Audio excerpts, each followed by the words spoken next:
be used tomorrow. Okay, so my job is actually to give you a little more background on the VFI, to review quickly the conference objectives, and then to mainly, probably the most important part of what I'm supposed to do is to try to create enough common language so that we all know what we're talking about when we say venture capital, for example. Okay, and so I'm going to try to do that. And what I'd like to do actually is, one of my professors at UCLA in economics, his name is Armen Alchian, and he's pretty senior now. He's still, I think, is one of the leading contenders for the Nobel Prize in economics. We'll see whether that happens or not. It always turns into a little bit of a political issue, and his views are kind of conservative, so possibly not. But one of the things that he did quite some time ago is he described the evolution of successful management practices in Darwinian terms as a process of random mutation along with imitation of success. And so that is that we can describe the evolution of management practice as a process where some individuals randomly experiment with different approaches to management. Those that fail are ignored, and those who succeed are copied by others with no real regard to the actual reasons for their success. In Alchian's view, the practices of bad but lucky managers are imitated, and good but unlucky managers are rejected. Through random experimentation and imitation, management practice evolves and improves, but the evolutionary process is slow because it takes repetition and time to distinguish between good practices and lucky managers. Venture capital investing is a sector where Alchian's evolutionary model fits extremely well. Venture capital investing in the U.S. has developed essentially as an apprentice industry with almost no contribution from academics. At least until recently, financial economic theory has contributed very little to the development of the industry.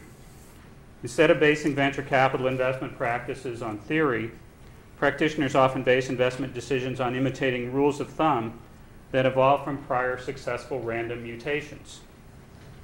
From the perspective of academics, Darwin's view isn't very attractive as a model of the evolution of management practice. It means that economic theory is irrelevant and that management education provides no significant economic value.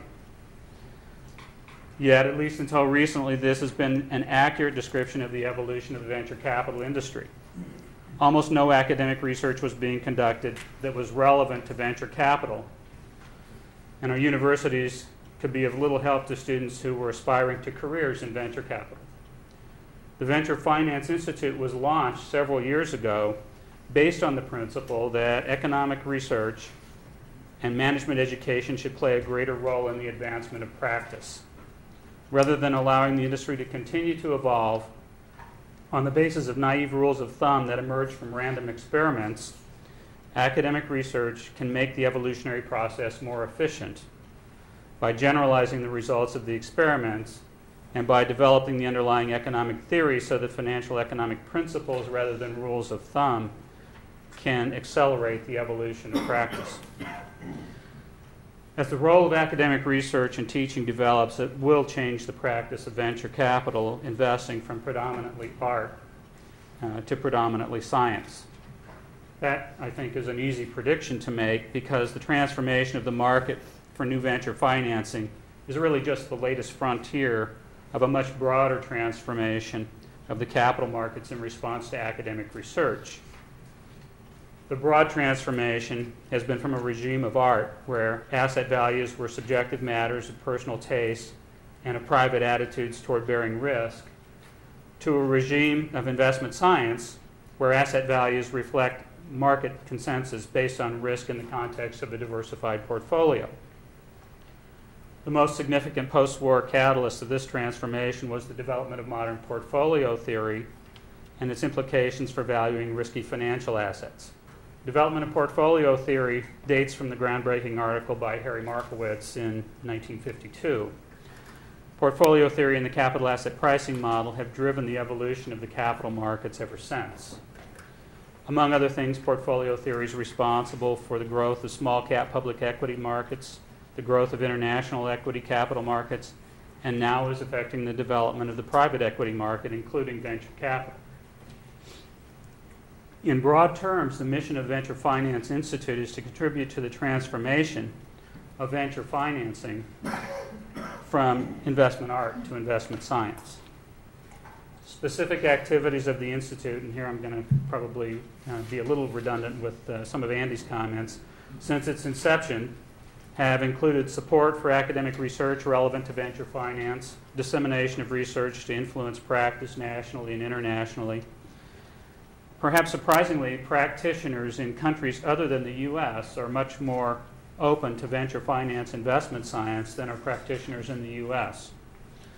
And I think this may be because practitioners in the U.S. have the most to gain from continuing the status quo, whereas those outside the U.S. have the most to gain from change. Countries that have been part of the international focus of the Institute include Japan, China, Mexico, Portugal. Each of those is unique and presents its own challenges and opportunities.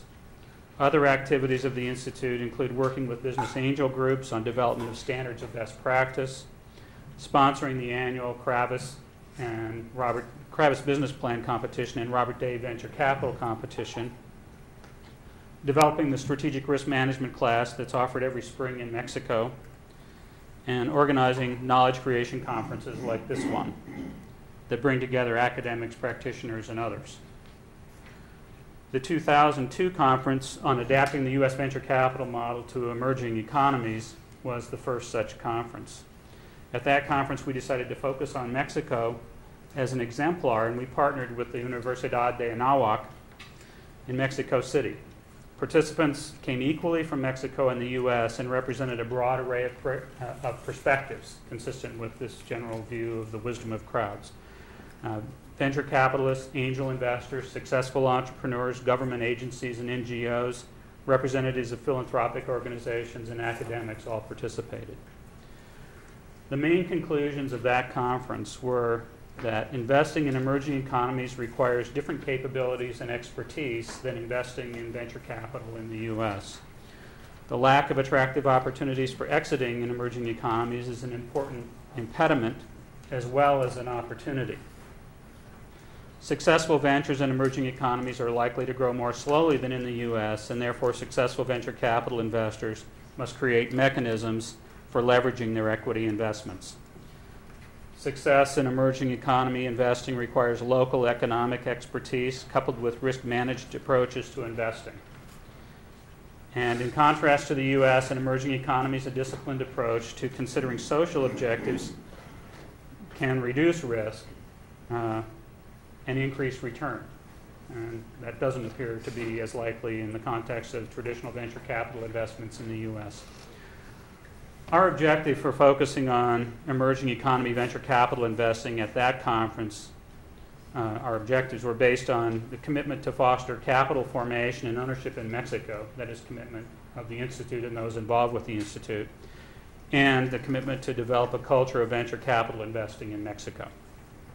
Since the conference, we've been working systematically to launch a venture capital fund in Mexico that embodies the lessons of the conference. And the focus of our Saturday afternoon session, for those who are interested in attending, will be to discuss the status of that project and to continue to work on advancing the effort. The Mexico conference in 2002 produced a number of other unanticipated outcomes. Most importantly, there was the launch of the Venture Finance Institute of Mexico with Fernando Fabre as director. The VFI Mexico initiatives to date have included programs for education of entrepreneurs on how to attract venture capital financing, programs